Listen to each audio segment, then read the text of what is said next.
ವಿಚಾರ ಮಾಡೋದ್ರಿಂದ ಎಲ್ಲರಿಗೆ ಮತ್ತಿಷ್ಟು ಸ್ಪಷ್ಟತೆ ಆಗ್ತದ. ಅಂದ್ರೆ ನಮ್ದು ಚಿಂತೆ ಇರ್ಲಿ, ಅಂತ ಚಿಂತೆ ಮಾಡ್ಬೇಕು ಅನ್ನುವಂಥದ್ದನ್ನ ನಾವು ಹೇಳ್ಕೊಡ್ತಾರ. ಹಿಂದೆ ಹೇಳ್ತಾರ ಅವರು, ನೋಡಪ್ಪ ನಿಂದಿದ್ರ ಚಿಂತೆ ಮುಂದಿನವ್ರಿಗೆ ಆದಂತ ಚಿಂತೆಯನ್ನ ನೋಡು ಅನ್ನುವಂಥದ್ದನ್ನ ಇವತ್ತ ಮನುಷ್ಯ ನಿನಗಾದ ನೋವಿಗೆ ಚಿಂತಿಸುವರೆ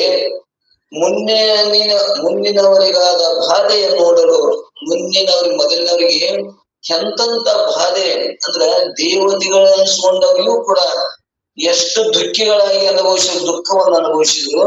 ನಿಂದೆಟ್ಟು ದುಃಖನು ಯಾಕೆ ಸುಮ್ಮನೆ ಒಣ ಚಿಂತೆ ಮಾಡ್ತೀವಿ ಬಿಡು ಅನ್ನುವಂಥದ್ದನ್ನ ಅಂತವ್ರ ಕತೆ ದೃಷ್ಟಾಂತ ಮುಖಾಂತರ ತಿಳಿಸುವಂತ ಬಂದಾರ. ಚಿಕ್ಕರಾಮರು ಎಷ್ಟು ಕಥೆಗಳನ್ನ ಸುಲಭವಾಗಿ ಹೇಳ್ಯಾರ ಅನ್ನುವಂಥದ್ದನ್ನ ಇಲ್ಲಿ ನಾವು ನೋಡ್ಕೊತ ಹೋಗೋಣ. ಇಲ್ಲಿ ಏನ್ ಹೇಳಿದ್ರಂದ್ರ, ಮನುಷ್ಯ ನಿನಗಾದ ನೋವಿಗೆ ಚಿಂತಿಸುವರೆ ಮುಂದಿನವರಿಗಾದ ಬಾಧೆಯನ್ನು ನೋಡಲು ಅನ್ನುವಂಥದ್ದನ್ನ ಹೇಳಿ, ಇಲ್ಲಿ ಪೂರ್ವ ಪದದಿಂದ ಸುಖ ದುಃಖಗಳ ವಿಷಯಕ್ಕೆ ಚಿಂತಿಸಕೂಡದು. ಅಂದ್ರೆ ಸಣ್ಣ ವಿಷಯಕ್ಕಾಗಿ, ಸುಖಕ್ಕಾಗಿ, ದುಃಖಕ್ಕಾಗಿ ಚಿಂತಿಸುವುದು ಇದು ಉಚಿತವಲ್ಲ, ಒಳ್ಳೆಯದ, ಯೋಗ್ಯ ಅಲ್ಲ. ನೋಡು, ನಾನಾ ರೀತಿಯಿಂದ ಉಪದೇಶ ಮಾಡಿದ್ರು ಪುನಃ ದುಃಖದ ವಿಷಯಕ್ಕೆ ಚಿಂತಿಸುವುದನ್ನು ಕಂಡು ಜೀವನನ್ನು ಕುರಿತು ಮತ್ತ ಎದಕವ ಪುನಃ ವಿಷಯಕ್ಕೆ ಚಿಂತಿಸುವುದಂದ್ರೆ ವಿಷಯ ವ್ಯಸನಕ್ಕಾಗಿ ಚಿಂತೆ ಮಾಡ್ತಾರೆ. ಹಗಲು 4 ಜಾವ ಹಸನಕ್ಕೆ ಕುದಿಯುವರು, ಇರುಳು 4 ಜಾವ ವ್ಯಸನಕ್ಕೆ ಕುದಿಯುವರು. ಅಗಸ ನೀರೊಳಗಿದ್ದು ಬಾಯಾರಿ ಸತ್ತಂತೆ. ಅವ ಅಗಸ ಎಲ್ಲಿದಾನೆ? ನೀರೊಳಗೆ ಅದಾನ. ಆದ್ರೆ ಅವ ಹೆಂಗ್ ಸತ್ತ? ಬಾಯಾರಿ ಅಂದ್ರೆ ನೀರಂತ ಸತ್ನಂತ. ನೀರಾಗಿದ್ದು ನೀರ ಸಾಯ್ಬೇಕಂದ್ರ ಅವ್ ಏನೋ ಹಾರ್ಟ್ ಸಾಯ್ಲಿ, ಮತ್ತೊಂದು ರೋಗ ಬಂದ್ ಸಾಯ್ಲಿ, ಅದು ಸಮಾನವೇ ಅನಿಸುದಿಲ್ಲ. ಎಲ್ಲಿದಾನ? ನೀರಾಗಿದ್ದಾನ. ನೀರಾಗಿದ್ದನು ಕೂಡ ಒಣ ಚಿಂತೆ ಮಾಡಿ ಅವ ಏನದ ಹಸನಕ್ಕಾಗಿ, ವ್ಯಸನಕ್ಕಾಗಿ ಚಿಂತೆ ಮಾಡಿ ಸತ್ತ. ಅದೊಂದು ದೃಷ್ಟಾಂತ ವಿಚಾರ ಮಾಡಿದ್ರ, ನನ್ನೊಳಗಿರುವಂತಹ ಸುಖ ಸ್ವರೂಪನಾದ ಶಂಭುಲಿಂಗನೇ ನನ್ನೊಳಗದಾನ. ನನ್ನೊಳಗ ಅವನೇ ಕುಂತಾನ. ಅವನ ವಿಚಾರ ಮಾಡದೆ ಅವ ಒಳಗದಾನ ಅಂತ ಪ್ರಜ್ಞೆ ಇಲ್ಲದೆ ಹೊರಗಿನ ಒಣ ಚಿಂತೆಯನ್ನ ಮಾಡಿ ನೀನು ಸತ್ತಂಗ ಆಗ್ತದ ಅನ್ನುವಂಥದ್ದನ್ನ ಯಾರು ಶರಣರು ಹೇಳ್ಕೋತ ಬಂದರ. ಎಲೆ ಜೀವನೇ, ಮೊದಲಿನವರಿಗೆ ಬಂದಷ್ಟು ದುಃಖ ನಿನಗೆ ಮಾತ್ರ ಬಂದಿಲ್ಲ. ಅವರಿಗೆ ಆದ ದುಃಖವನ್ನು ನೋಡಿದ್ರೆ ನಿನಗಾದ ದುಃಖ ಕಿಂಚಿತ್ ಮಾತ್ರವೂ ಇಲ್ಲ. ಆ ಕಾರಣದಿಂದ ಅವರಷ್ಟು ದುಃಖ ನನಗೆ ಬಂದಿಲ್ಲ. ನಾನು ಅವ್ರಿಗಿಂತ ಸುಖಿಯಾಗಿದ್ದೇನೆ ಎಂದು ತಿಳಿದು ನೀನು ನಿನಗೆ ಬಂದಂತ ದುಃಖದ ಚಿಂತೆಯನ್ನು ಬಿಡು. ಬಡವನಾದಂತನು ತನಗಿಂತಲೂ ಬಡವನಂತ ನೋಡಿದ್ರೆ ನಾನು ಬಡವನಾಗಿದ್ದೇನೆಂಬ ಚಿಂತೆ ಬಿಟ್ಟು ಹೋಗುತ್ತದೆ. ನನ್ಗೆ ಇವತ್ತ ನೋಡ್ರಿ, ನನ್ಗ ಇವತ್ತೊಂದು ಇರಾಕ್ ಮನಿ ಅದ, ಮೈ ತುಂಬ ಬಟ್ಟಿ ಅದ. ಇದನ್ನ ವಿಚಾರ ಮಾಡಿ ನೀನು ನಿನ್ಕಿಂತ ಸಣ್ಣವ್ರು ನೋಡಿದೆ ಅಂದ್ರ ಒಬ್ಬೊಬ್ರಿಗೆ ಹೊಟ್ಟೆ ತುಂಬ 3 ಹೊತ್ತು ಊಟ ಸಿಗುದಿಲ್ಲ, ಒಬ್ಬೊಬ್ರಿಗೆ ಇನ್ನೊಂದು ಅಂಗಿ ಹಾಕೋಬೇಕಾದ್ರೆ ಮತ್ತೊಂದು ಅಂಗಿ ಇರಲ್ಲ. ಅಂತವ್ರು ಎಷ್ಟು ಮಂದಿ, ನಮ್ಮ 70% ಮಂದಿ ಎಷ್ಟು ಇರ್ಲಾರ್ದಕ್ಕ ದುಃಖ ಉಣಾಕ ಅನ್ನಿರ್ಲಕ್ಕ ಎಷ್ಟೋ ದುಃಖವನ್ನು ಅನುಭವಿಸ್ತಾರ. ನಮಗೆಲ್ಲಾ ಭಗವಂತ ಸಂಪತ್ತು ಕೊಟ್ಟನ, ಬಟ್ಟಿ ಅದ, ಉಣಾಕ ಅನ್ನದ, 3 ಹೊತ್ತು ಉಣಾಕ ಎಲ್ಲವನ್ನು ವಿಚಾರ ಮಾಡಿದ್ರ, ಆ ಬಡವರನ್ನ ವಿಚಾರ ಮಾಡಿದ್ರ ನಿನಗೇನು ದುಃಖ ಅನಿಸ್ತದ? ನಿನಗಿಂತ ಶ್ರೀಮಂತರ ನೋಡಿದ್ರ ನಿನ್ನ ಕಾರ್ ಅದ, ಮತ್ತೊಬ್ಬಂದು ಹೆಲಿಕಾಪ್ಟರ್ ನೀ ವಿಚಾರ ಮಾಡಿದ್ರೆ ನಿನಗ್ ಚಿಂತೆ ಆಗ್ತದ. ಇವತ್ತ ಸೈಕಲ್ ಮೋಟರ್ ಅವ್ರನ್ನ ಕಾಲಿ ಅಡ್ಡಾಡೋರು ನೋಡಿದ್ರ ನಾನ್ ಎಂತ ಪುಣ್ಯವಂತನಪ್ಪ ಅಂತ ನೀನು ಧರಿಸ್ಪಡ್ಯಾಕ ಬರ್ತದ. ಇಲ್ಲ ಮತ್ತೊಬ್ಬರು ನಿನಕ್ಕಿಂತ ಹೆಚ್ಚಿನವ್ರು ನೋಡಿದ್ರೆ ದುಃಖವನ್ನು ಕೂಡ ನಮ್ಗೆ ಅನುಭವಿಸಾಕ ನಾನೇ ಒಣಗಾಗದೀನಿ. ಸುಮ್ಮನೆ ಒಣ ಚಿಂತೆ ಮಾಡಬೇಡ, ನಿಂದೇಟ ಚಿಂತೆ ಮುಂದಿನವರಾದ ಚಿಂತೆಯನ್ನು ನೋಡು ಅನ್ನುವಂಥದ್ದನ್ನ ಹೇಳ್ಕೊಟ್ಟು ಹೋಗ್ತದ. ಮುಂದ ಇಲ್ಲಿ ಏನ್ ಹೇಳೋದಂದ್ರೆ, ನಿನ್ನ ಚಿಂತೆ ಅಂಟು ನೋಡು, ಮುಂದೆ ಅವ್ರ ಕಥೆ ಹೇಳ್ತೀನಿ, ಅವ್ರು ಎಂತ ಚಿಂತೆಯನ್ನು ಹೊಂದಿದ್ರು ಅನ್ನುವಂಥದ್ದನ್ನ ಇಲ್ಲಿ ಅವರು ನಿಜಗೊಂಡು ಹೇಳ್ಕೊತ ಬರ್ತಾರ. ಇನ್ನು ಹರಿ, ಬ್ರಹ್ಮ, ಇಂದ್ರ, ಮನ್ಮಥ, ವರುಣ ಇವರು ಯಾವ ರೀತಿ ದುಃಖವನ್ನು ಅನುಭವಿಸಿದ್ರು ಎಂದು ಈ ಪದ್ಯದೊಳಗೆ ಒಂದೇ ನುಡಿ ಒಳಗೆ ಹೇಳ್ಕೋತ ಹೋಗ್ತಾರ.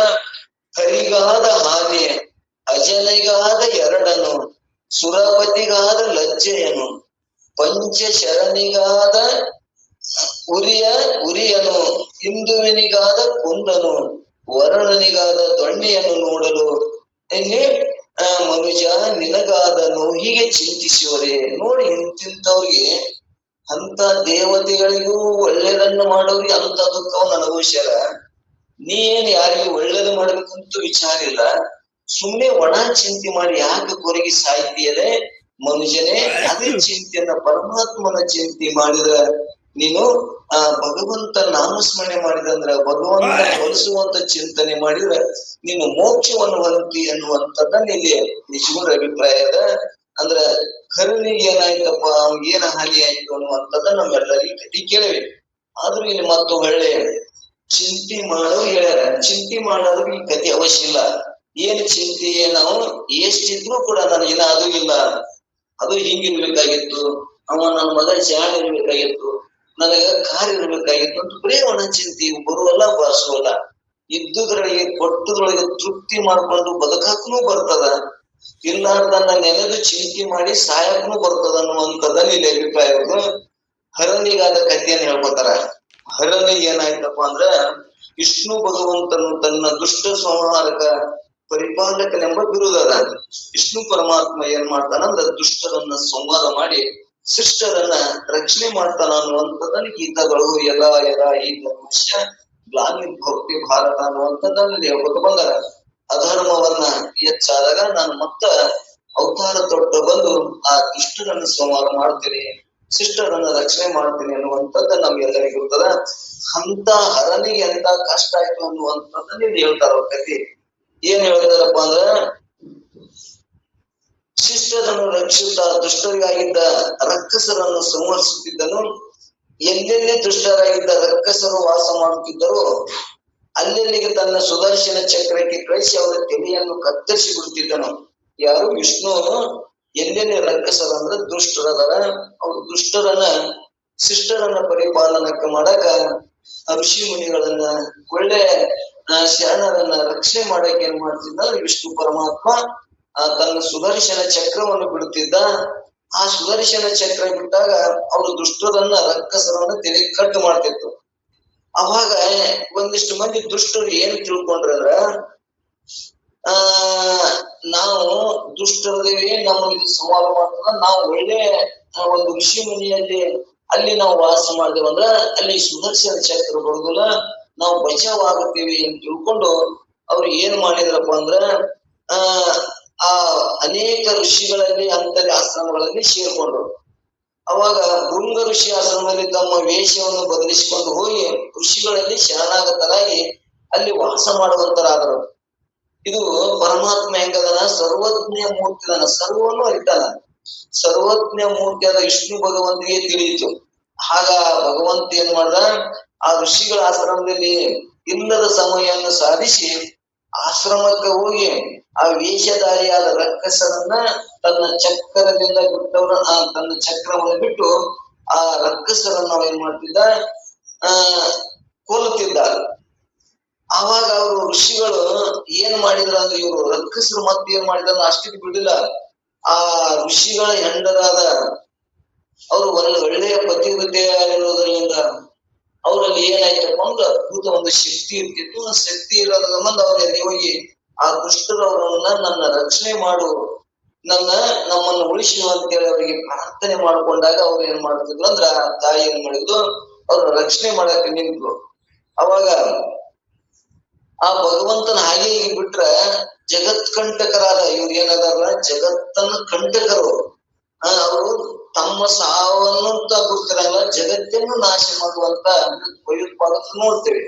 ಅವರು ತಮ್ಮ ಪ್ರಪಂಚನ ದೇಶದಂಗ್ಲ ಯಾವ್ಯಾವ್ದಕ್ಕೂ ಒಂದು ಅನೇಕ ಧರ್ಮ ಗಂಟು ಬಿದ್ದು ಏನೋ ಒಂದು ಯಾವ ವಿಚಾರ ಗಂಟು ಬಿಟ್ಟು ಏನ್ ಮಾಡ್ತಾರ, ಇಷ್ಟು ಸುಮ್ನೆ ಸಾಮಾನ್ಯ ಜನರು ಕೊಲ್ತಿರ್ತಾರ. ಹಂಗೆ ಇವ್ರು ರಕ್ಕಸರು ಕೂಡ ಒಳ್ಳೆ ಮಂದಿಗೆ ಸುಮ್ನೆ ಶಿಕ್ಷೆ ಕೊಡುದು, ಸುಮ್ನೆ ತ್ರಾಸ ಕೊಡುದು, ಇಂಥದನ್ನ ಮಾಡುದನ್ನ ಕಂಡು ಆ ವಿಷ್ಣು ಪರಮಾತ್ಮ ಏನ್ ಮಾಡಿದಂದ್ರ ಅವ್ರನ್ನೆಲ್ಲರನ್ನೂ ನಾಶ ಮಾಡ್ತಿದ್ದ. ಅನಿವಾರ್ಯವಾಗಿ ಆ ಜಗತ್ಕಂಠ ರಕ್ಕಸರು ಉಳಿತಾರೆಂದು ವಿಚಾರ ಮಾಡಿ ಅನಿವಾರ್ಯವಾಗಿ ತನ್ನ ಚಕ್ರದಿಂದ ಹೆಂಡತಿ ತೆಲೆಯನ್ನು ಮೊದಲು ಹಾರಿಸಿ ಆಮೇಲೆ ರಕ್ಕಸರನ್ನು ಸಂಹಾರ ಮಾಡಿದನು. ಈ ಸುದ್ದಿ ಯಾರು ಭೃಂಗ ಋಷಿಗೆ ಹತ್ತಿತು. ಋಷಿಗಳು ಬಂದು ನೋಡಿದಾಗ ತಮ್ಮ ಹೆಂಡತಿ ಸತ್ತು ಬಿದ್ದಿದ್ದಳು. ಅದನ್ನೆಲ್ಲವನ್ನು ನೋಡಿ ಋಷಿಗಳು ಕೋಪಿಷ್ಠರಾಗಿ ಎಲ್ಲೋ ಹರಿಯೇ, ನಿನ್ನ ಚಕ್ರಕ್ಕೆ ಸತ್ಪುರುಷರ ಸ್ಥಾನದಲ್ಲಿ ಬರಲಿಕ್ಕೆ ಆ ಅಧಿಕಾರವೇ ಇಲ್ಲ. ಅಧಿಕಾರ ನೀಡಲ್ಲದೆ ನಿರಾಪರಾಧಿಯಾದಂತ ನನ್ನ ಹೆಂಡತಿಯನ್ನು ಸ್ತ್ರೀ ಹತ್ಯೆಯನ್ನು ಮಾಡಿದೆಯಲ್ಲ, ಆದ ಕಾರಣ ನೀನ್ ಏನ್ ಮಾಡು, ಕಟ್ಟಳೆಯನ್ನು ಮೀರಿ ನಡೆದ ನಿನಗೆ 10 ಅವತಾರವಾಗಲಿ. ನಿನ್ನ ಪ್ರಾರಬ್ಧ ಇಷ್ಟ ಐತಲ್ಲ, ಇಬ್ರು ಕೂಡ ನೀನೇನಾಗು 10 ಜನ್ಮವನ್ನು ಎತ್ತು ಅಂತೇಳಿ ಅವ್ರು ಶಾಪ ಮಾಡಿದ್ರಂತ. ಅವಾಗ ಆ ವಿಷ್ಣು ಭಗವಂತನು ಕೂಡ ದಶಾವತಾರವನ್ನು ಎತ್ತಬೇಕಾಯ್ತು. ಅಂತವ್ರಿಗೆ ಇಂಥ ಕಷ್ಟ ಇದೆ. ಒಳ್ಳೆದನ್ನ ಮಾಡೋರಿಗೆ ಆ ವಿಷ್ಣು ಪರಮಾತ್ಮನಿಗೂ ಕೂಡ 10 ಅವತಾರವನ್ನು ಎತ್ತಬೇಕಾಯ್ತು. ಅಂದ್ರ ಆ ಅಂತವ್ರಿಗೆ ಆದಂತ ಚಿಂತೆನೆ ವಿಚಾರ ಮಾಡಿದ್ರ ನಮ್ದೆಷ್ಟು ಚಿಂತೆ. ಅದಕ್ಕೆ ನೀನು ಸುಮ್ಮನೆ ಒಣ ಚಿಂತೆ ಮಾಡಿ ಸಾಯ್ಬೇಡ ಅನ್ನುವಂಥದ್ದನ್ನ ನಿಜಗೊಂಡ್ರು. ಅದೇ ಚಿಂತೆಯನ್ನ, ಆ ಪರಮಾತ್ಮನ ಚಿಂತೆಯನ್ನ ಮಾಡಿದ್ರ ನಿನ್ನಲ್ಲಿ ಅಂತಃಕರಣ ದೋಷ ಹೋಗ್ತದ. ಶುದ್ಧ ಅಂತಃಕರಣ ಆಯ್ತು ಅಂದ್ರ ಇಂಥ ಶಾಸ್ತ್ರಜ್ಞಾನ ತಿಳಿತದ. ಶಾಸ್ತ್ರಜ್ಞಾನ ಆಯ್ತು ತಿಳಿತು ಅಂದ್ರ ನಿನ್ಗೇನಾಗ್ತದ, ಜ್ಞಾನದ್ವಾರ ಮೋಕ್ಷ ಆಗ್ತದ. ಮೋಕ್ಷ ಆಗುವುದೇ ನಮ್ಮ ಎಲ್ಲರ ಹೇತು ಏನದ, ಈ ಹುಟ್ಟು ಸಾವುದಿಂದ ಪಾರಾಗಬೇಕು, ಈ ಬಹು ಸಂಸಾರದಿಂದ ಪಾರಾಗಬೇಕು ಅನ್ನೋದೇ ಎಲ್ಲರ ಹೇತು ಅದ ಅನ್ನುವಂಥದ್ದನ್ನ ಇಲ್ಲಿ ನಿಜಗುಣ ಇಂಥ ಕಥೆ ಮುಖಾಂತರ ಈ ಒಣ ಚಿಂತೆಯನ್ನ, ಈ ಪ್ರಪಂಚಕ್ಕೆ ಮಾಡುವ ಚಿಂತೆಯನ್ನು ಬಿಟ್ಟು ಪರಮಾತ್ಮನ ಚಿಂತೆಯನ್ನು ಮಾಡಿ ಅನ್ನುವಂಥದ್ದನ್ನ ಇಲ್ಲಿ ಹೇಳೋದರ. ಮುಂದ ಇನ್ನ ಅಂದ್ರ ದೇವತೆಗಳು ಶ್ರೇಷ್ಠರಾದವ್ರಿಗೂ ಕೂಡ ಇಷ್ಟು ದುಃಖ ಆಗಿದೆ ಅಂದ್ರೆ ನಮ್ಮ ಒಣ ಸಣ್ಣ ಚಿಂತೆ ಯಾಕೆ ಒಣ ಚಿಂತೆ ಮಾಡಿ ಹೊರಗ್ತೀವಿ, ಚಿಂತೆ ಮಾಡಬೇಡ್ರಿ ಅನ್ನುವಂಥದ್ದನ್ನ ಇಲ್ಲಿ ಹೇಳ್ತಾರೆ. ಮತ್ತ ಅಜನಿಗಾದ ಎರಡನು, ಅಜ ಅಂದ್ರೆ ಬ್ರಹ್ಮದೇವ. ಆ ಬ್ರಹ್ಮದೇವನಿಗೂ ಕೂಡ ಏನಾಯ್ತು ಅನ್ನುವಂಥದ್ದನ್ನು ಒಂದು ಕೃತಿ ಮುಖಾಂತರ ಇಲ್ಲಿ ಹೇಳ್ಕೊತ ಹೋಗ್ತಾರ. ಬ್ರಹ್ಮದೇವನಿಗೆ ಶಿರಸು ಹೋದ ಕಂಟಕವು ಒಂದು ದಿವಸ ಅಂದ್ರ ಯಾವುದು ಬ್ರಹ್ಮದೇವನ ಶಿರಾನೆ ಹೋಯ್ತು. ಅದಕ್ಕೊಂದು ಕಥೆ ಹೆಂಗೈತೆ ಅಂದ್ರೆ ಒಂದು ಗರ್ವದಿಂದ ಅವನ ಶಿರಾನೆ ಹೋಯ್ತು ಅನ್ನುವಂಥದ್ದನ್ನು ಇಲ್ಲಿ ಕಥೆಯಾಗಿ ಹೇಳ್ಕೊತ.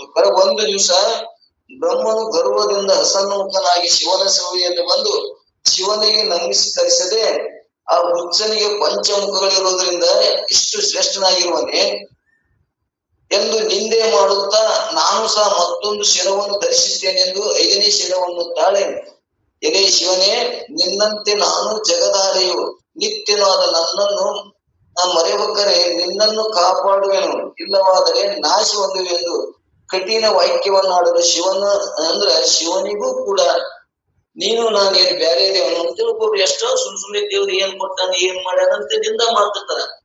ಆ ಶಿವನಿಗೂ ನಿಂದ ಮಾಡ್ತಾರ. ಹಂಗ ಒಮ್ಮೆ ಬ್ರಹ್ಮದೇವನಿಗೂ ಕೂಡ ಏನಾಗಿತ್ತು ಅಂದ್ರೆ ಗರ್ವ ಬಂದಿತ್ತು. ಎಂತ ಗರ್ವ ಬಂದಿತ್ತು ಅಂದ್ರೆ ಶಿವ ಏನ್ ಬಹಳ ಶ್ರೇಷ್ಠನು, ಅವ ಏನ್ ಮಾಡ್ತಾನ ನಾನು ಕಾರ್ಯ ಮಾಡ್ತೇನೆ ಅನ್ನುವಂಥದ್ದು ನೀವು ಗರ್ವ ಬಂದಾಗ ಅವ ಏನ್ ಮಾಡ್ದ, ಶಿವಗ 5 ಶಿರ ಅದಾವಂದ್ರ ನನಗೂ ಇಷ್ಟ ನಾನು ತಯಾರು ಮಾಡ್ಕೋತೀನಿ ಅಂತೇಳಿ ಬ್ರಹ್ಮನಿಗೂ ಕೂಡ ತನ್ನ ಶಿರವನ್ನ 5 ಶಿರವನ್ನು ಮಾಡುದ. ಅವಾಗ ಪರಮಾತ್ಮ ಏನ್ ಮಾಡಿದ, ಶಿವ ಈಗ ಇವಂಗ ಸುಖ ಬಂದದ, ಗರ್ವ ಬಂದದ, ನಿನ್ನನ್ನು ನೋಡೋಣ ಯಾರು ಕಾಪಾಡ್ತಾರ ನೋಡ್ತೀನಿ ಅಂತ ತಿಳ್ಕೊಂಡು ಅವನ್ ಏನ್ ಮಾಡಿದಂದ್ರ ಶಿಟ್ಟಿಗೆದ್ದು, ಶಿವನು ಶಿಟ್ಟಿಗೆದ್ದು ಅಮಾಂಧನನ ಅಂದ್ರ ಅಮಲಿನೊಳಗಿದ್ದಂತ ಅಜ್ಞಾನದೊಳಗಿದ್ದಂತ ಆ ಶಿರವನ್ನು ತನ್ನ ಚಳ್ಳು ಗುರಿಯಿಂದ ಅಂದ್ರೆ ಸಣ್ಣಗೆ ಬಳ್ಳಿಲಿಂಗ ಉಗುರ್ಲೆ ಸೂಟಿ ಬಿಟ್ಟ, ಕತ್ತರಿಸಿದನು. ಆಗ ಬ್ರಹ್ಮನು ಗರ್ವಭಂಗವಾಯಿತು. ಆಮೇಲೆ ಬ್ರಹ್ಮನು ಶಿವನನ್ನು ಮರೆವಕ್ಕೂ ವಿಜ್ಞಾಪಿಸಿಕೊಳ್ಳಲು ಅವನ ಶಿರವನ್ನು ಶಿವನು ಭಿಕ್ಷಾಟನೆಗೋಸ್ಕರವಾಗಿ ಕರದಲ್ಲಿ ಕಪಾಲನ್ನಾಗಿ ಮಾಡಿ ಹಿಡುಕೊಂಡು ಅವನನ್ನು ಶಾಂತಗೊಳಿಸಿದನು ಅನ್ನುವಂಥದ್ದನ್ನ ಯಾರಿಗೆ ಬ್ರಹ್ಮದೇವನಿಗೆ ಆದ ಕಥೆಯನ್ನು ನೋಡಿ ವಿಚಾರ ಮಾಡಿ, ಅಂತವರಿಗೆ ಇಂಥ ದುಃಖ ಆದಾಗ ನೀವ್ಯಾಕೆ ಒಣ ಗರ್ವ ಪಟ್ಕೊಂಡು ದುಃಖಿಗಳಾಗ್ತೀರಿ ಅನ್ನುವಂಥದ್ದನ್ನ ನಮ್ಮ ಮನುಷ್ಯನಿಗೆ ಇತ್ತು ಅಂದ್ರ ನಮ್ಗೆ ಹೇಳ್ತಾರ. ಇಲ್ಲಾರ್ದವ್ರಿಗೆ ಹೇಳಾಕದ ಅವಕಾಶ ಇರಂಗಿಲ್ಲ. ಸತ್ಸಂಗ ಮಾಡೋರಿಗೆ, ಶರಣರಿಗೆ, ನಮ್ಮ ಭಗವಂತನ ಚಿಂತನ ಮಾಡೋರಿಗೆ ಅವ್ರಿಗಿಲ್ಲ ಇವು ಮಾತು. ಯಾರು ತಿಳಿಲಾರ್ದೆ ಅಹಂಕಾರಿಗಳಾಗ್ತಾರ, ಏನ ಸುಮ್ಮನೆ ತಿಳಿಲಾರ್ದೆ ಒಣ ಚಿಂತೆ ಮಾಡ್ತಾರ. ಇದು ಹೆಂಗ ಬಿಟ್ಟು ಹೋಗ್ಲಿ ಅಂತ ಚಿಂತೆ ಮಾಡ್ತಾರ. ಇವ್ರ ಮುಂದೆ ನನ್ನ ಮಗ ಹಿಂಗ್ ವಿದ್ಯಾ ಕಲಿಲಿಲ್ಲ, ಹಿಂಗಾನ ಪಾಡಾಕಿತ್ತು, ಮಗ್ಗ ನೌಕರಿ ಬಂದ್ರು ಪಾಡಾಕಿತ್ತು, ಗಂಡು ಹುಟ್ಟಿದ್ರು ಪಾಡಾಕಿತ್ತು, ಹೆಣ್ಣು ಹುಟ್ಟಿದ್ರು ಬರೀ ಒಳ ಚಿಂತೆ. ಅವು ನಮ್ ಕೈಗೆ ಏನೂ ಇಲ್ಲ, ಅವು ಪ್ರಾರಬ್ಧ ಅಧೀನವಾಗಿರ್ತಾವು. ಪ್ರಾರಬ್ಧ ಅಧೀನವಾಗಿ ಹೆಂಡ್ರು ಮಕ್ಕಳು ನಮ್ಗೆ ಸಿಗಬೇಕಾದ್ರೆ ಪುಣ್ಯವಿಲ್ಲದ ಆಗದಂತೆ ನಿನ್ನೆ ಕೇಳ್ಕೊತ ಬಂದೇವೆ. ನಿನ್ನೆ ಪದ್ಯದೊಳಗ ನಮ್ಮ ಹಣೆ ಬರದಾಗ ಏನ್ ಇರ್ತದ ಬಂದು ಉಣಿಸ್ತಿರ್ತದ, ಅದಕ್ಕೆ ಸುಮ್ಮನೆ ಬಂದದ್ದನ್ನ ನಾವು ಅನುಭವಿಸಿ ಹೋಗುದು. ಸುಮ್ಮನೆ ಒಣ ಚಿಂತೆ ಮಾಡೋದ್ರಿಂದ ಏನು ಪ್ರಯೋಜನ ಇಲ್ಲ ಅನ್ನುವಂಥದ್ದನ್ನ ಹಿಂಗ ಅನೇಕ ದೃಷ್ಟಾಂತ ಕೊಟ್ಟು ತಿಳಿಸ್ಕೋತ ಹೋಗ್ತಾರ. ಮತ್ತು ಸುರಪತಿಗಾದ ಲಜ್ಜೆಯನ್ನು ಅಂದ್ರ ಇಲ್ಲಿ ಸುರಪತಿಗಾದ ಲಜ್ಜೆಯನ್ನು ಇಂದ್ರನಿಗಾದ ಲಜ್ಜೆ ಏನಾಯ್ತಪ್ಪ ಅಂದ್ರ ಅದು ಒಂದು ಕಥೆ ನಾವ್ ಎಲ್ಲರೂ ಕೇಳಿ ಸುಮ್ಮನೆ ಸ್ಮರಣ ಮಾಡುದು. ಹೆಂಗಪ್ಪ ಅಂದ್ರ ಒಂದಾನೊಂದು ಕಾಲದಲ್ಲಿ ಇಂದ್ರನು ಗೌತಮ ಋಷಿ ಹೆಂಡತಿಯಾದ ಅಹಲ್ಯ ದೇವಿಯನ್ನು ಸೌಂದರ್ಯವನ್ನು ಕಂಡು ಮೋಹಿಸಿದ. ಯಾರು? ಇಂದ್ರ ಗೌತಮ ಋಷಿಯನ್ನ ಆಕಿನ ಚೆಲುವಿಕೆಯನ್ನು ಕಂಡು ಮೋಹಿಸಿ ಆಕಿನ ಹೊಲಿಸ್ಕೋಬೇಕಂತ ಏನ್ ಮಾಡಿದ ಅಂದ್ರ, ಒಮ್ಮೆ ನಡುರಾತ್ರಿ ಒಳಗ ಗೌತಮ ಋಷಿಗಳು ಏನ್ ಮಾಡ್ಕೊಂಡು ಕೋಳಿ ಕೂಗಿಗಳ ಎದ್ದು ಹೊಳೆ ಸ್ನಾನಕ್ಕೆ ಹೋಗಿ ಸಂಧ್ಯಾ ವಂದನೆ ಮಾಡುದು ದಿನನಿತ್ಯ ಮಾಡುವಂತಹದೊಂದು ಕರ್ಮ. ಅದನ್ನ ಅರಿತು ಏನ್ ಮಾಡ್ದ, ನಡುರಾತ್ರಿ ಒಳಗೆ ಎದ್ದು ಕೋಳಿ ಕೂಗಿದಂಗ ಕೋಳಿ ರೂಪವನ್ನು ತಾಳಿ ಕೂಗಿ ಅವರು ಋಷಿಗಳಿಗೆ ಎಬ್ಬಿಸುವಂಗ್ ಮಾಡ್ದ. ಕೋಳಿ ಕೂಗ್ತು ಅಂತ ಎದ್ರು, ಎದ್ದು ತಾವು ಹೆಂಗ ಎಲ್ಲಾ ಪ್ರಕಾರ ಸ್ನಾನಕ್ಕೆ ಹೋಗ್ತಿದ್ರು ಹಂಗ ಹೋದಾಗ ಯಾರು ಆ ಋಷಿಯ ವೇಷವನ್ನು ಹಾಕಿದ್ಕೊಂಡು ಗೌತಮ ಋಷಿಯನ್ನ ತನ್ನ ವೇಷವನ್ನು ಹಾಕಿ ಹೆಂಡತಿಯನ್ನ ಮೋಹಿಸಕ್ ಹೋದ. ಆಕಿ ಸಂಶಯ ಬಂತು, ಆದರೂ ಕೂಡ ಏನೋ ಗಂಡು ಬಂದಾನ ಅಂತ ಹೇಳಿ ಏನ್ ಹೇಳಿದ್ರಪ್ಪ ಅಂದ್ರ ಆಕಿನೂ ಮೋಹ ಮಾಡಿದ್ಲು. ಮೋಹ ಮಾಡಲ್ ಏನಾಯ್ತು ಅಂದ್ರ ಆ ಋಷಿ ಹೋಗಿ ನೋಡ್ತಾರ, ಯಾಕೋ ಇನ್ನ ಸಮಯ ಬಾಳದ, ಇಲ್ಲಿ ಏನೋ ಮೋಸ ಆಗ್ಯದ ಅಂತೇಳಿ ಹಿಂಗ ಹಳ್ಳಿ ಬರುದ್ರೊಳಗ ನೋಡ್ತಾರ. ಆದ್ರ ಬಾಗಲಕ್ಕೆ ಬಂದು ಬಡಿ ಹೊಡೆದಾಗ ಈ ವ್ಯವಹಾರಿ ಗುರ್ತಾಗ್ತದ. ಅವಾಗ ಇವನ್ ಕೇಳ್ತಾನ, ಇಂದ್ರಿ ಏನ್ ಹೆಂಗ ಮಾಡ್ಲಿ, ಹಿಂಗ್ ಬಂದ ನಾನ್ ಹೆಂಗ ಮಾಡಿ ಉಳಿಸು ಅಂತ ಬೇಡ್ಕೊಂಡಾಗ ಅಕ್ಕಿ ಒಂದ್ ಏನು ಮಾಡಿಲ್ಲ ಅಂದ್ರ, ನೋಡು ಈ ಬಸ್ಸನ ಮೂಲೆಯಾಗ ಬೆಕ್ಕಾಗಿ ನೀ ಹೋಗು ಅನ್ನುವಂಥದ್ದನ್ನ ಆ ಇಂದ್ರನಿಗೆ ಹೇಳಿದಾಗ ಅವ ಬೆಕ್ಕಾಗಿ ಹೊರಗೋದಾಗ ಋಷಿ ಎಲ್ಲ ತಿಳ್ಕೊಂಡ. ಋಷಿ ಜ್ಞಾನಿ, ಅವಂಗೆಲ್ಲ ತಿಳಿತು. ತಿಳಿದಾಗ ಅವ್ನಿಗೆ ಏನ್ ಮಾಡಿದ್ರ, ಆ ಇಂದ್ರನಿಗೆ ನೀ ಎದಕ್ಕ ಬಂದಿ, ಎದನ್ನ ಮೋಹಿಸಿ ನಿನ್ನ ಮೈ ತುಂಬಾ ಕೂಡ ಅವೇ ಇಂದ್ರಿಯಾಗ ಆಗ್ಲಿ ಅಂತೇಳಿ ಅದೇನ್ ಮಾಡ್ದ, ಅವನು ಶಾಪ್ ಕೊಟ್ಟ. ಅವ್ ಎದಕ್ಕ ಬಂದಿದ್ದ, ಎದಕ್ಕ ಮೋಹಿಸಿದ, ಅದು ಮೈ ತುಂಬವನ್ನ ಆಗುವ ಅನ್ನುವಂಥದ್ದು ನಿನ್ ಕತೆ. ಮುಂದೆ ಹೆಂಡತಿಗೂ ಕೂಡ ನಿನಗೆಲ್ಲ ಗೊತ್ತಿದ್ದು ಕೂಡ ಅವನ್ನ ಮೋಹಿಸಿ ಅಲ್ಲ, ನಿನಗೆ ಸಹಕಾರ ಕೊಟ್ಟಿಲ್ಲ, ನಿನಗೂ ಕೂಡ ಕಲ್ಲಾಗಿದೆ ಅಂತೇಳಿ ಅಲ್ಲಿ ಶಾಪ್ ಕೊಟ್ಟ ಅನ್ನುವಂಥದ್ದು ನಾವು ಕೇಳ್ಕೊತ ಬಂದೇವೆ. ಅಂತವ್ರಿಗೆ ಹಿಂಗಾಗ್ಯದ. ನಮ್ಮಂತವ್ರ ಪಾಡೇನು ಅನ್ನುವಂಥದ್ದನ್ನ ತಪಸ್ವಿಗಳು, ಋಷಿಗಳು ಮತ್ತು ಇಂದ್ರ ದೇವತೆಗಳಿಗೂ ಕೂಡ ಇಂಥ ದುಃಖವನ್ನು ಅನುಭವಿಸ್ಯಾರಂದಾಗ ನಾವ್ಯಾಕೆ ಒಣ ಚಿಂತಿ ದುಃಖವನ್ನು ಅನುಭವಿಸ್ತೀವಿ ಅನ್ನುವಂಥದ್ದನ್ನ ಇಲ್ಲಿ ಹೇಳ್ಕೋತ ಹೊಂಟಾರ. ಇಲ್ಲಿ ಪಂಚಶರನಿಗಾದ ಉದಯನು, ಹಿಂದುವಿಗಾದ ಕುಂದನು, ಇವೆಲ್ಲ ವಿಚಾರ ಮಾಡ್ಕೋತ ಹೋದ್ರೆ ಸಮಯ ಸ್ವಲ್ಪ ಹೇಳ್ಕೋತ ಹೋಗು.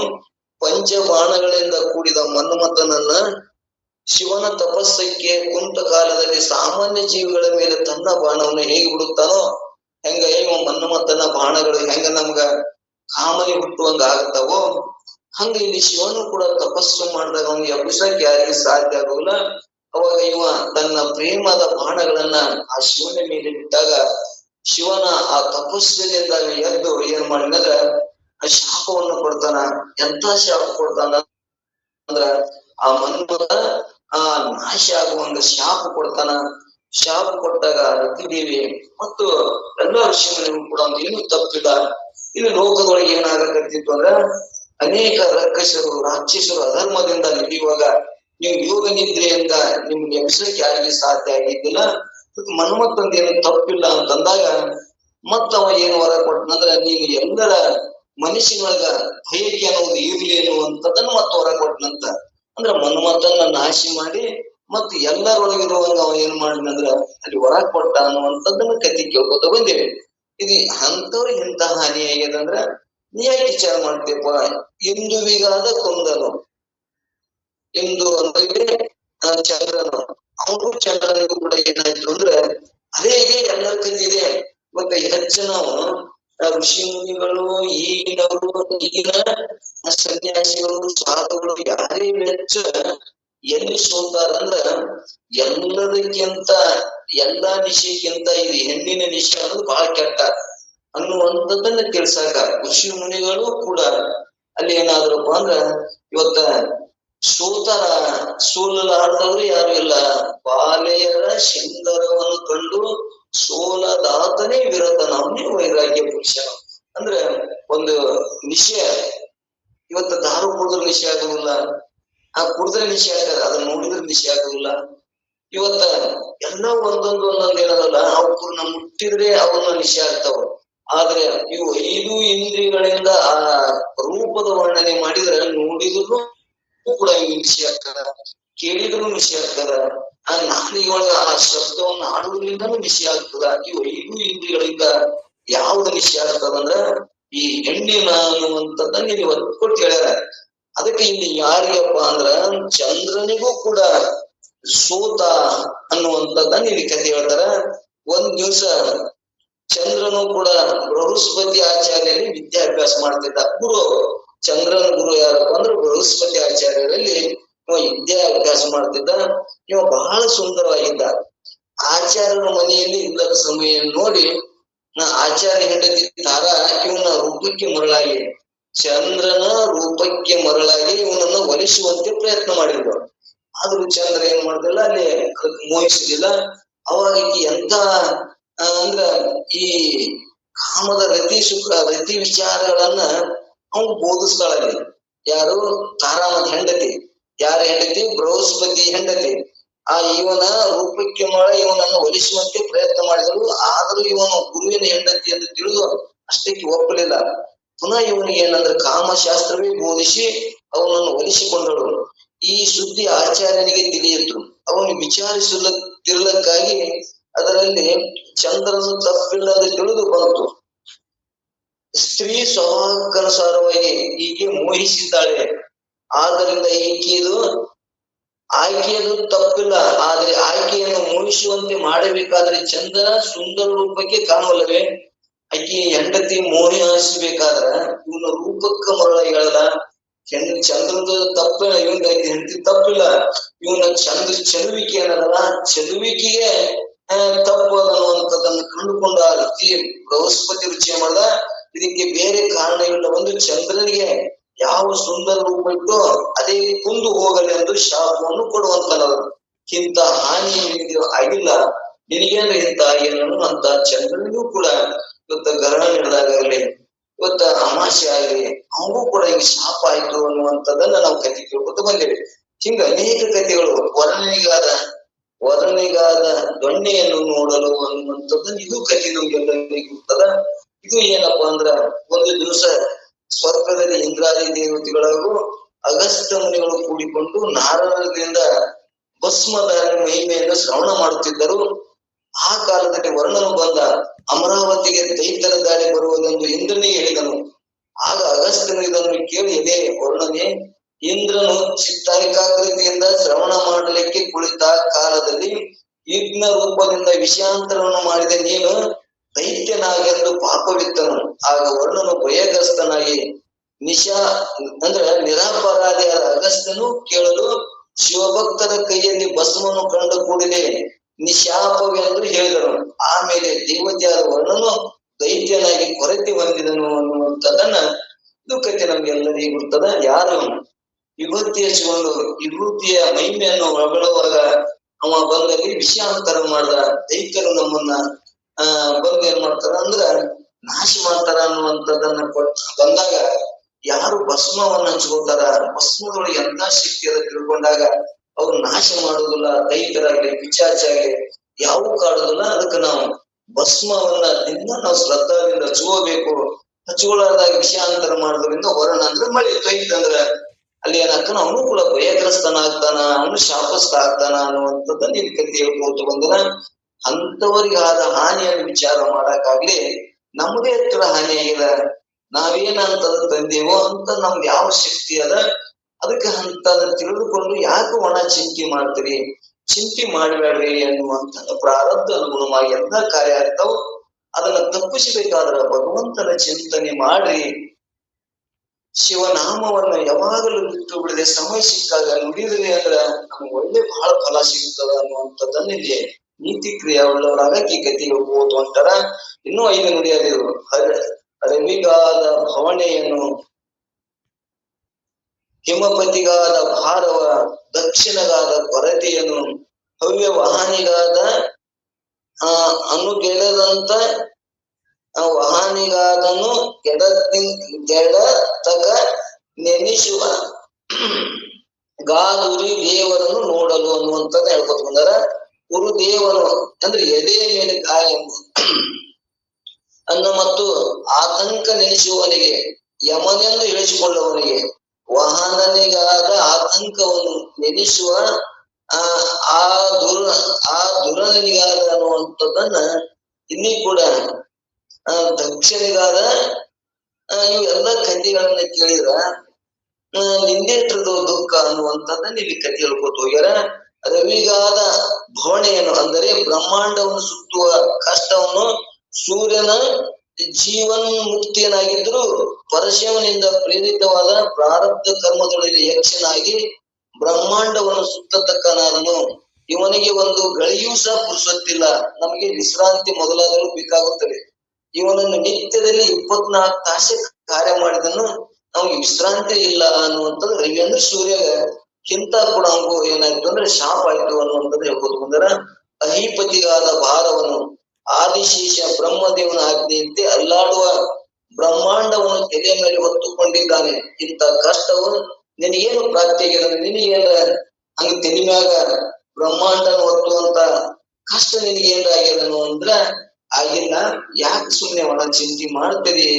ಮುಂದಿನ ಕಥೆಯನ್ನು ಕೇಳಿದ್ರ ನಮ್ಗೆ ಯಾವ ಚಿಂತೆನೂ ಮಹಾ ಅಲ್ಲ, ದೊಡ್ಡದಲ್ಲ ಅನ್ನುವಂಥದ್ದನ್ನು ಇಲ್ಲಿ ಅನೇಕ ರೀತಿಯಿಂದ ನಾವು ಚಿಂತೆ ಮಾಡೋರಿಗೆ ಹೇಳ್ಯಾರ.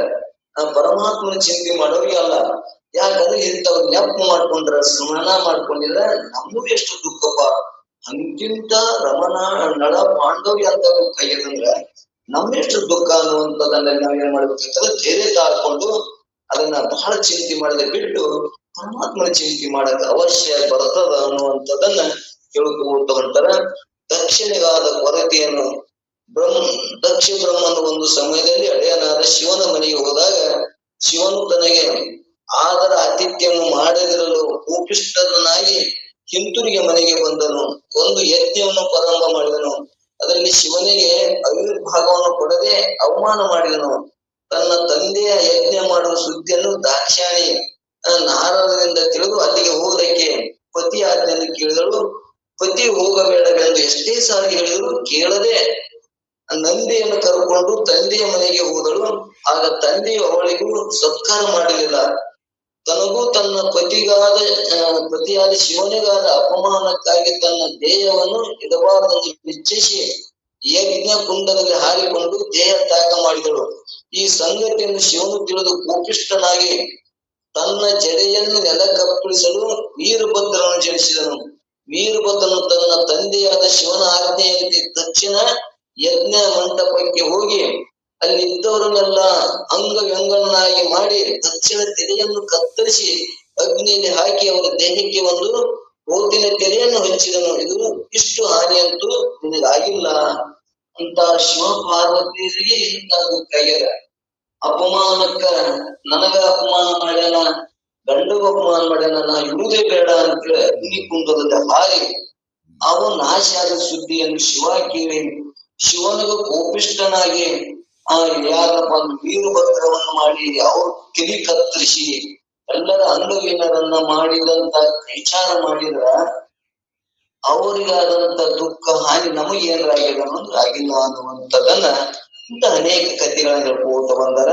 ಅಂದ್ರೆ ದೇವತೆಗಳು ಶಿವ ಪಾರ್ವತಿ ಅನ್ನೋರಿಗೆ ಹಿಂಗಾಗ್ಯಾರ ಅಂತಂದ್ರೆ ಇಲ್ಲಿ ನಾವ್ ಇನ್ನೊಂದು ಇಲ್ಲಿ ಕೇಳೋರಿಗೆ ನಿಮ್ಗೆ ಮೋಕ್ಷದ ಇಚ್ಛೆ ಮೋಕ್ಷಗಳಿಗೆ ಏನ್ ಹೇಳ್ಬೇಕಾಗ್ಯದಂದ್ರ ಇವು ಮೊದಲ ಕಥೆ, ಇವು ಪುರಾಣಗಳೊಳಗ ಅವ್ರನ್ನ ಸುಮ್ ಕೇಳ್ಬೇಕು. ಅವು ಯಾಕ ಹಂಗ್ಯಾಂಗ ಸಾಧ್ಯ ಅಂತ ಏನು ಹೇಳ್ಬಾರ್ದು. ನೀವು ಕೇಳಿದ್ರಪ್ಪ ಅಂದ್ರ ನೀವು ಮುಂದಕ್ಕೆ ಹೋಗಿರ ಅಂತ ಅರ್ಥ. ಅಂದ್ರ ನೀವು ಏನೈತಿ ಅಂದ್ರ ಇದನ್ನ ದಾಟಿ ಸುಗುಣದೊಳಗೆ ಎಲ್ಲಾ ಹೇಳ್ಕೋಬೇಕು. ಕತಿ ತಿಳಿಲಾರ್ದವ್ರಿಗೆ ಒಂದೆತ್ತಿ ಎರಡನೆತ್ತಿದವ್ರಿಗೆ ಏನ್ ಹೇಳ್ಬೇಕು ಅಂದ್ರೆ ದೇವ್ರದನ, ಹಿಂಗದನ, ಹಂಗದನ ಅಂತ ಎಲ್ಲಾ ಭಯಗಳನ್ನ ಹೇಳ್ಕೋತ ಹೋಗ್ಬೇಕು. ಇದಕ್ಕಂದ್ರೆ ಅವರು ನಾಸ್ತಿಕರಾಗ್ತಾರ. ಅದಕ್ಕೆ ಆಸ್ತಿಕರಾಗಕ ಅವ್ರಿಗೆ ಏನ್ ಹೇಳ್ಬೇಕಾಗಿದೆ ಅಂದ್ರೆ ಇಂಥ ಕಥಿ ಪುರಾಣಗಳ ಇಂಥ ಹೇಳಲೇಬೇಕು. ಮುಂದೆ ನಿಮ್ಗೆ ವಿಚಾರ ಮಾಡ್ಕೋತ ಹೋದಾಗ ಇವ್ರು ಯಾರು ಇಲ್ಲ ಪರಮಾತ್ಮ ಒಬ್ಬನೇ ಅದಾನ ಅನ್ನುವಂಥದ್ದು ನಿರ್ಗುಣ ಜ್ಞಾನಕ್ಕೆ ಹೋದಾಗ ನಮಗೆ ಅನುಭವಕ್ಕೆ ಬರ್ತದ. ಇಲ್ಲಿ ನಾವು ಸುಮ್ ಕಥಿ ಕೇಳೋದು ಅಂತಿಂತವ್ರಿಗೆ ಆಗ್ಯದಪ್ಪ ಅಂದ್ರೆ ನಮ್ದು ಎಷ್ಟು ದುಃಖಪ್ಪ. ಇವ್ರು ಅಂತಾರ ನೋಡ್ರಿ, ದೇವ್ರ ಅದನ್ನ, ವಿಷ್ಣು ಅದನ್ನ, ಪರಮಾತ್ಮ ಅವ್ರ ಅದಾರ, ಇವ್ರ ಅದಾರ, ಗಣಪತಿ ಅದನ್ನ, ಇವ್ರೆಲ್ಲಾ ದೇವತೆಗಳು ಅದಾರ ಅನ್ನುವಂಥದ್ದು ನಮ್ಮಲ್ಲಿ ಇರ್ತಲ್ಲ. ನಾವು ಸ್ವರ್ಗ ಲೋಕ ವಿಚಾರ ಹೇಳ್ತೇವಲ್ಲ, ಅವಾಗ ಇಂಥವೆಲ್ಲ ಹೇಳ್ಬೇಕು. ಇಂಥ ದೇವತೆಗಳು ಹಂಗ್ ಮಾಡ್ತಾರ, ಹಿಂಗ್ ಮಾಡ್ತಾರ, ಎಲ್ಲರನ್ನು ಹೇಳಿ ಭಯಗ್ರಸ್ತನಾಗಿ ಮಾಡಿ ಇವನು ಒಳ್ಳೆ ಮಾರ್ಗಕ್ಕೆ ಹಚ್ಚುದು. ಮುಂದೆ ಇವ್ ಬರದಂತ ತಿಳಿದಂಗ ಏನಾಗ್ತಾನ, ಯಾರು ಇವರು ಇಲ್ಲವೇ ಇಲ್ಲ, ಎಲ್ಲವೂ ನನ್ನ ಎತ್ತತ್ತ ನೋಡಿದಂತ ನನ್ನ ಸ್ವರೂಪನೇ ಅದ, ನಾನೇ ಇದೀನಿ ಪರಮಾತ್ಮ ಭಗವಂತ ನಾನೆನ್ನುವಂಥದ್ದು ವಿಚಾರಕ್ಕ ಹಚ್ಚಕ್ಕೆ ಇವೆಲ್ಲ ಪೂರ್ವಿಕ ಬೇಕು. ಆ ನಂತರ ಇವು ಏನಾಗ್ತಾವ ಅಂದ್ರೆ ತನ್ನ ತಾನೇ ಆ ಮಗುವಿಗೆ ಸಾಮಾನುಗಳು ಬೇಕು. ಅದು ಸಾಮಾನ ಆಟ ಇದ್ರೆ ಅದು ಆಡ್ತದ.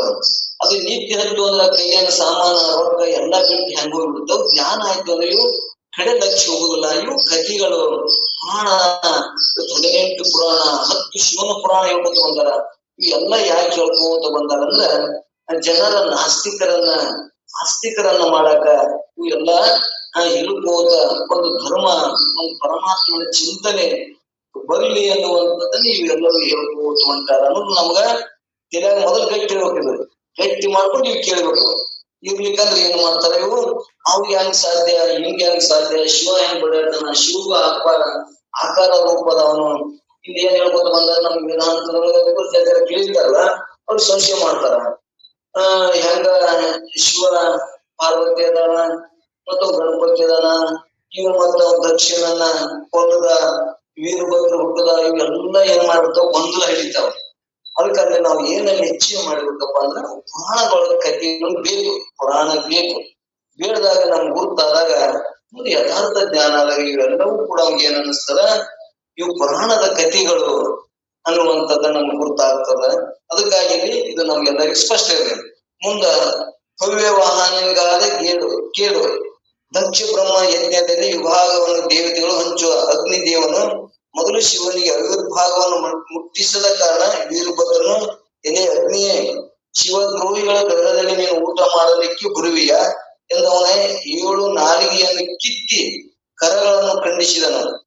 ಆತಂಕ ನೆನೆಸುವ ನಿನಗಾದ ದೇವರುವನು ಅಂದ್ರ ಮಾರ್ಕಂಡ್ಯನ ತನ್ನ ಆವಿಷ್ಯವನ್ನು ಅರಿತು ಶಿವಲಿಂಗವನ್ನು ತಪ್ಪಿಕೊಂಡ ಕಾಲದಲ್ಲಿ ಯಮನು ಬಂದು ಭಾಷ್ಯವನ್ನು ಹಾಕಿದನು. ಆಗ ಭಕ್ತ ಅಭಿಮಾನಿಯಾದ ಶಿವನು ಲಿಂಗದಲ್ಲಿ ಉದ್ಭವಿಸಿ ಯಮನನ್ನು ಕುರಿತು ಶಿವಪೂಜೆ ಶಿವನಾಮ ಸ್ಮರಣೆ ಮಾಡತಕ್ಕ ಸಮೀಪಕ್ಕೆ ಬರಕೂಡದೆಂದು ನೇಮ ಇರುವುದಕ್ಕಾಗಿ ನೀನು ಪುನಃ ನನ್ನನ್ನು ತಬ್ಬಿಕೊಂಡಂತ ಇವನಿಗೆ ಭಾಷ್ಯವನ್ನು ಹಾಕಿದೆಯಾ ಎನ್ನುವನು ಎದೆಗೆ ತನ್ನ ಕೈಯಲ್ಲಿಕ್ಕಿದ ತ್ರಿಶೂಲವನ್ನು ತಿವಿದನು. ಈ ರೀತಿ ಯಮನ ಎದೆಗೆ ಗಾಯವನ್ನು ನೋಡಿದರೆ ನಿನಗಾದಂತ ದುಃಖವೆಷ್ಟಿರುವುದು, ನಿನಗೆ ಎಷ್ಟರ ದುಃಖ ಅಂತ ಯಮಧರ್ಮ ನಿಷ್ಠುರವಾಗಿ ಕಾರ್ಯ ಮಾಡವನಿಗೂ ಕೂಡ ಹಂಗೆ ಎದೆಗೆ ಚುಚ್ಚಿಸಿಕೊಳ್ಳೋದು ಬಂತು. ನಿನಗೇನಂತ ದುಃಖ ಇಲ್ಲ ಅನ್ನುವಂಥದ್ದನ್ನ ಬಹಳ ಚಂದ ಕಥೆ ಹೇಳ್ಕೋತ ಹೊಂಟಾರ. ಇವನ್ನ ಮೊದಲು ಇವೆಲ್ಲ ನೀತಿ ಕ್ರಿಯಾ ಸ್ಥಳ, ಶಿವಕಾರುಣ್ಯ ಸ್ಥಳ, ಜೀವನಲ್ಲಿ ಹೇ ಆಗಕ್ಕಿಂತವೆಲ್ಲ ಕಥೆಗಳು ಬೇಕು. ಆ ನಂತರ ನಿಮ್ಗೆ ಬರ್ಬರ್ತಾ ಮುಂದೆ ಯೋಗಕ್ಕೆ ಹೋದಾಗ, ಜ್ಞಾನಕ್ಕೆ ಹೋದಾಗ ಇವು ಯಾವುವು ಕೂಡ ಅಲ್ಲಿ ಏನಾಗ್ತದ ಇರುವುದಿಲ್ಲ ಅನ್ನುವಂಥದ್ದು ನಮ್ಮೆಲ್ಲರಿಗೆ ಅನುಭವ ಬರ್ತದ. ಮುಂದಿನ ಹೇಳ್ಕೊತ ಹೋಗ್ತಾರೆ. ಇನ್ನ 3ನೇ ನುಡಿಯಲ್ಲಿ ಮುಗಿಸಿ ಅಂತ 5 ನುಡಿಗಳನ್ನ ಒಳಗೊಂಡದ. ಮುನಿ ವಶಿಷ್ಠನಿಗಾದ ಶೋಕವ, ರಾಮ ಜನಕಿಗಾದ ಹಸು ಭಂಗವನು, ಜನಕ ಜನನಿಗಾದ ಜಡ ಜೇವತಿಯನ್ನು, ವ್ಯಾಸನಿಗಾದ ಬಾವು ಬಂದವು ನೋಡಲು. ಅಂದ್ರೆ ವ್ಯಾಸನಿಗೂ ಕೂಡ ಕೈ ಕಟ್ಟು ಮಾಡ್ಕೋಬೇಕಾಯ್ತು ಅನ್ನುವಂತ ಅನೇಕ ಕಥೆಗಳು ಹೇಳ್ಕೊತ ಬಂದಾರ. ಹರ ಶಿವ ಅನ್ನುವಂತ ಮುಂದೆ ಅದ ದೃಷ್ಟಾಂತ ಹೇಳ್ತಾರೆ.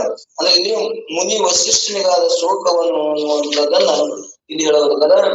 ಇಲ್ಲಿ ಮುನಿ ವಶಿಷ್ಠನಿಗಾದ ಶೋಕವನ್ನು ಅಂದ್ರೆ ಒಂದಾನೊಂದು ಕಾಲದಲ್ಲಿ ದುಷ್ಟ ಮೃಗಗಳ ಕಾಟ ಬಹಳವಾಗಿತ್ತು. ಅವುಗಳಿಂದ ಆಗತಕ್ಕ ದುಃಖವನ್ನು ನಾಶ ಮಾಡುವುದಕ್ಕಾಗಿ ಹೊರಟಂತ ವಿಶ್ವಾಮಿತ್ರರು ಮಾರ್ಗದಲ್ಲಿ ವಶಿಷ್ಠ ಆಶ್ರಮವನ್ನು ಕಂಡು ಅಲ್ಲಿಗೆ ಹೋದರು. ವಶಿಷ್ಠರು ವಿಶ್ವಾಮಿತ್ರ ಬಂದರಿಂದ ಅವರಿಗೆ ಅನಂತ ರೀತಿಯಿಂದ ಉಪಚಾರ ಮಾಡಿದರು. ಆ ಉಪಚಾರವನ್ನು ಕಂಡು ವಿಶ್ವಾಮಿತ್ರರು ಇಷ್ಟೆಲ್ಲ ಸಾಮಗ್ರಿಗಳು ನಿಮಗೆ ಎಲ್ಲಿಂದ ಪ್ರಾಪ್ತವಾಗುವುದು ಕೇಳಿದರು. ಆಗ ವಶಿಷ್ಠರು, ನಮ್ಮಲ್ಲಿ ಒಂದು ಕಾಮಧೇನು ಐತಿ, ಕಾಮಧೇನು ಉಂಟು, ಅದು ನಮಗೆ ಎಲ್ಲವನ್ನು ಪ್ರಾಪ್ತಿ ಮಾಡಿಕೊಡುತ್ತದೆ ಎಂದು ಹೇಳಲು ಅದರ ಸಾಮರ್ಥ್ಯವನ್ನು ಕಂಡು ಆನಂದವುಳ್ಳವನಾಗಿ ಅದನ್ನು ತಮಗೆ ಕೊಡಬೇಕೆಂದು ಕೇಳಿಕೊಂಡನು.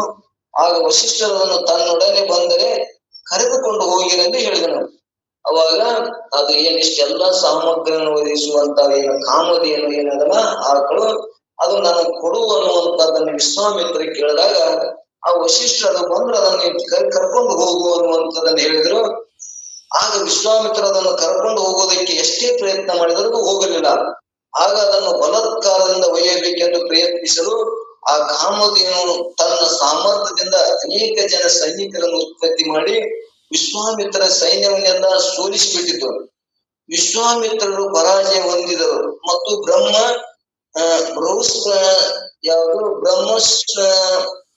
ಋಷಿಯಾದ ವಶಿಷ್ಠರು ಶ್ರೇಷ್ಠತೆಯನ್ನು ಕಂಡು ಅವರಂತೆ ತಾವು ಬ್ರಹ್ಮ ಋಷಿಯಾಗಬೇಕೆಂದು ಕಠಿಣವಾದ ತಪಸ್ಸನ್ನು ಮಾಡಿ ದೇವತೆಗಳಿಂದ ಬ್ರಹ್ಮ ಋಷಿ ಎನಿಸಿಕೊಂಡರು. ವಶಿಷ್ಠರ ರಾಜಋಷಿ ಎಂದಲ್ಲದೆ ಬ್ರಹ್ಮ ಋಷಿಯನ್ನು ಅಂದಿಲ್ಲ.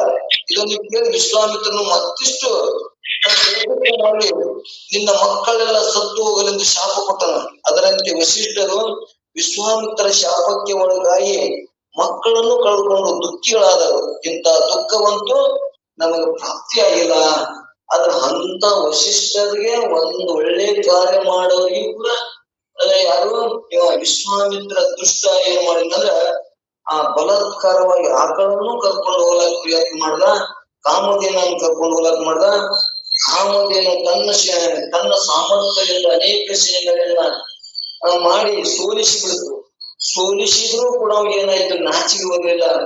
ಆದ್ರೂ ಕೂಡ ಅವಾಗ ಏನಾದ್ರು ರಾಜ ಋಷಿ ಅಂದ್ರು ಅವನು ಬ್ರಹ್ಮ ಋಷಿ ಅಂದ್ರು ಅನ್ನುವಂಥದನ್ನ ಮತ್ತೆ ಕೋಪಿಷ್ಟನಾಗಿ ಅನೇಕ ದಿನ ತಪಸ್ಸು ಮಾಡಿದ್ರು ಕೂಡ ಅವಾಗೇನಂದ್ರು ರಾಜ ಋಷಿನಿ ಅಂದ್ರು, ಬ್ರಹ್ಮ ಋಷಿ ಅಲ್ಲಿಲ್ಲ ಅನ್ನುವಂಥದ್ದನ್ನ ಆ ಬ್ರಹ್ಮ ಋಷಿ ಎಲ್ಲಾರ ಸಂಬಂಧ ಏನ್ ಮಾಡಿದ್ರ ವಶಿಷ್ಠರ ಮಕ್ಕಳಾದ ಅನೇಕ ಮಕ್ಕಳನ್ನು ಕೂಡ ಕೊಲೆ ಮಾಡದ.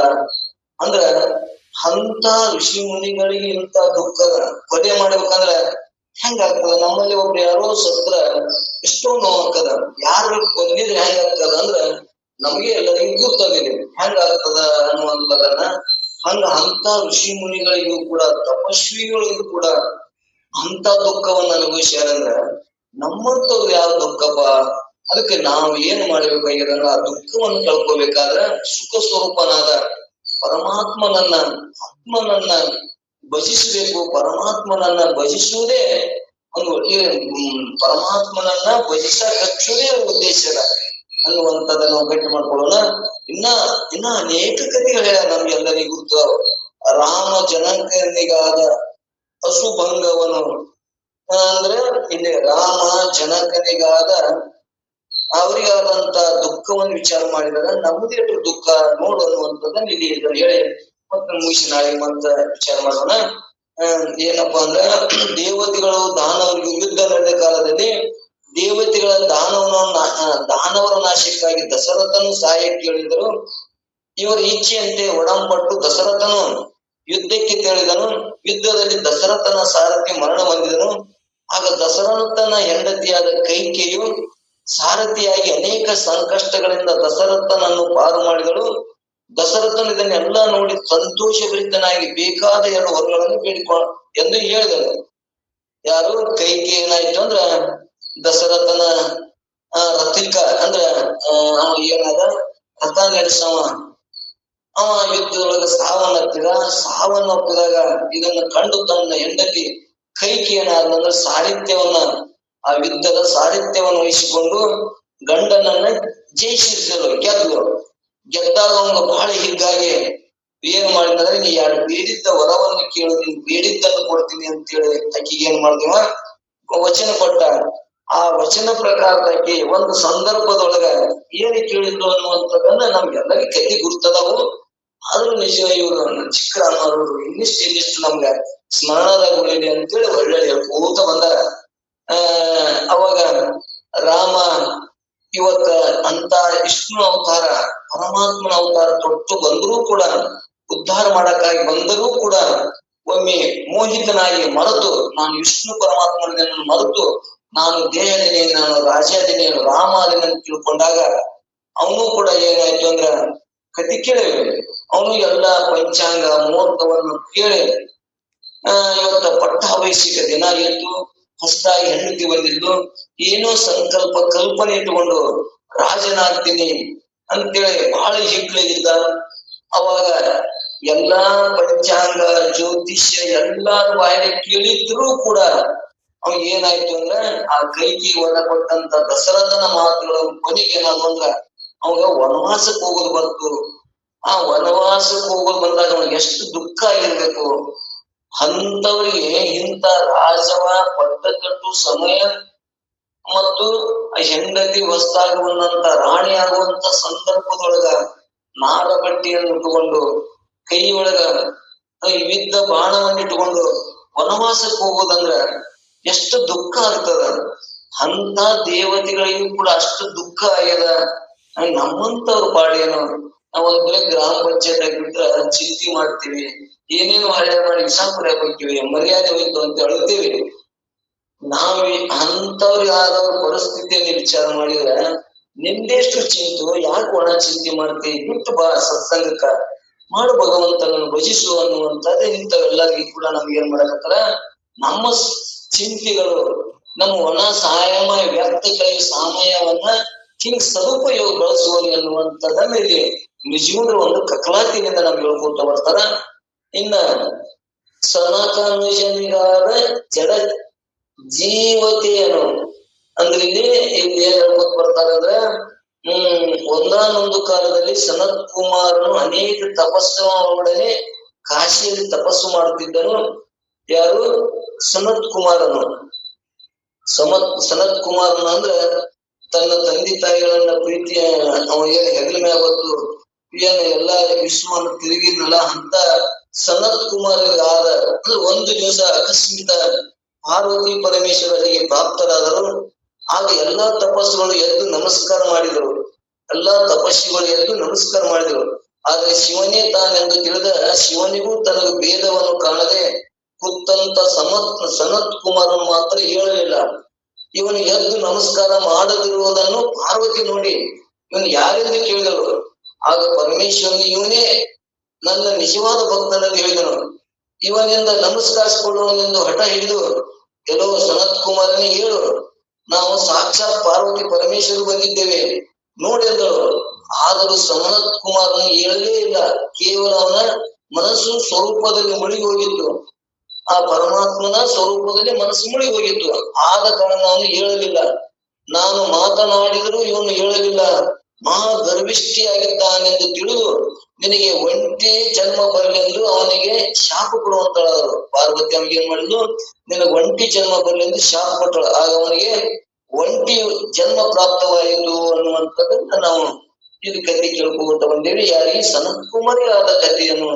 ಅಂತವ್ರಿಗೆ ಕೂಡ ಹಿಂಗಾಗ್ಯದ ದುಃಖ, ನಿನ್ನಂತವ್ರದ್ದು ಏನು ಪಾಡ ಅನ್ನುವಂಥದ್ದನ್ನ ಹೇಳ್ಯಾರ.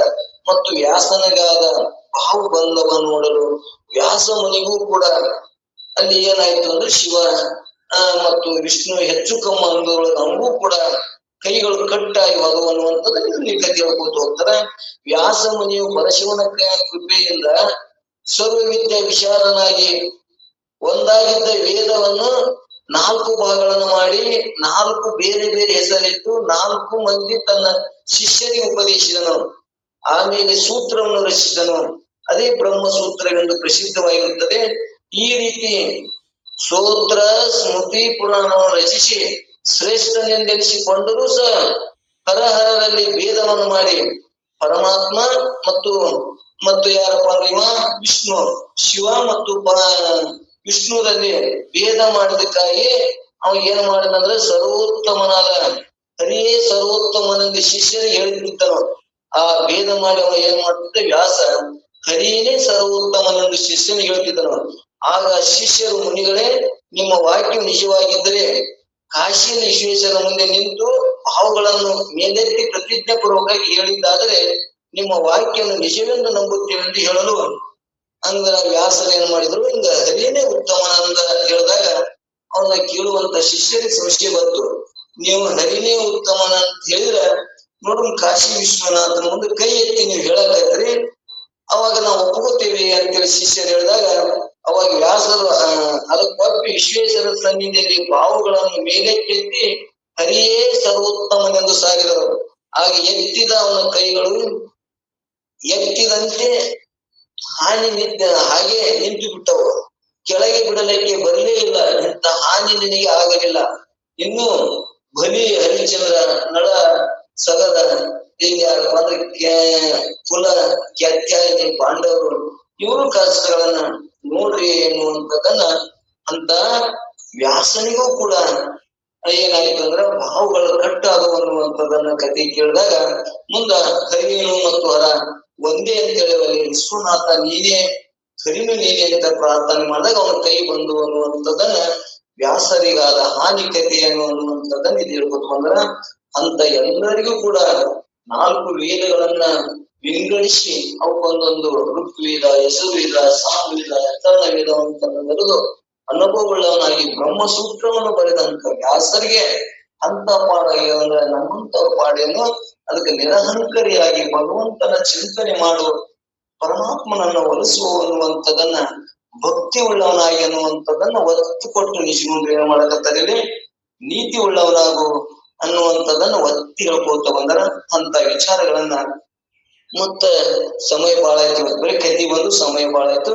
ಮತ್ತೆ ಇದನ್ನ ಇಷ್ಟು ಎಲ್ಲರೂ ನಾವು ಕತಿ ಅಂದ್ರೆ ಒಂದೊಂದು ಸಂದರ್ಭದಲ್ಲಿ ನಮಗೂ ಆಗ್ತದ, ನಮಗೂ ಹಾನಿ ಆಗ್ತದ, ಮರ್ಯಾದೆ ಹೋಗ್ತದ, ದುಃಖ ಆಗ್ತದ, ಏನೋ ಪ್ರಾರಂಭ ಕಷ್ಟನ ಅನುಭವಿಸ್ತಿರ್ತೀವಲ್ಲ, ಅವಾಗ ಇಂಥ ಕತಿಗಳನ್ನ ಸ್ಮರಣ ತಂದು ಅಂತವ್ರಿಗೆ ಆಗ್ಯದಂದ್ರೆ ನಮ್ಗೇನಾಗಿರ್ಬೇಕಪ್ಪ ಆಗ್ಲಿ, ನಾವು ಕೊಟ್ಟಂತ ಭಗವಂತ ಕೊಟ್ಟ ಅದನ್ನ ಸ್ವೀಕಾರ ಮಾಡೋಣ ಅಂತ ಚಿಂತೆ ಮಾಡಿದ್ರೆ ಇಲ್ಲಿ ಗೆಲ್ತದ.